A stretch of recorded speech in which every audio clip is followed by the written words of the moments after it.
Ekibiina ekiddukanya omuzannyo gw'emmotoka z'empaka n'eddigi mu ggwanga ekya FMU kirajjanidde gavumenti wamu ne bamuzira kisa okubakwasisaako okuteekateeka n'okutambuza ttiimu y'eggwanga ey'abavuzi eneekiika mu za Africa ezinayindira mu ggwanga lya Kenya ng'ennaku z'omwezi 19 okutuusa nga 21 omwezi ogujja.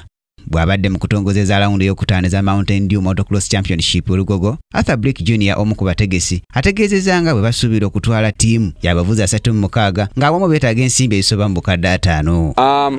Nga twetegeka okugenda okutwala ttiimu mu mpaka za Africa yonna ezigenda okubeera Kenya, era ttiimu ya Uganda ya pikipiki z'empaka enoonya obusobozi. Twetaaga obusobozi obusukkamuko ku milioni 50 lwa nsonga nti buli muvuzi okumutwala okubisagana bulungi Kenya yeetaaga at least $10 olwa nsimbi.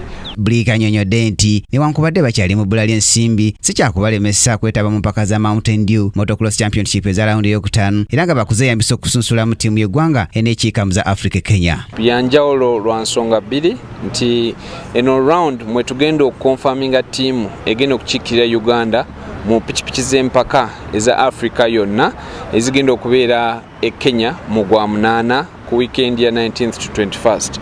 Mu event eno yo egenda okubeera gye tulaunchinga leero egenda okubeera Garuga nga 7 mwe tugenda okukonfaminga ttiimu egenda okukiikirira Uganda. Okusinziira ku mmyuka pulezidenti wa FM yavunaanyizibwa ku muzannyo gwa ddigi Ismail Balinda bali mukola ekisoboka kyonna okulaba nga Uganda ekiikirwa abavuzi abeetagisa. Eno omulundi guno tuli mu kwetegekera nnyo FIM Africa Motocross of all African Nations egenda okubeera e Nairobi.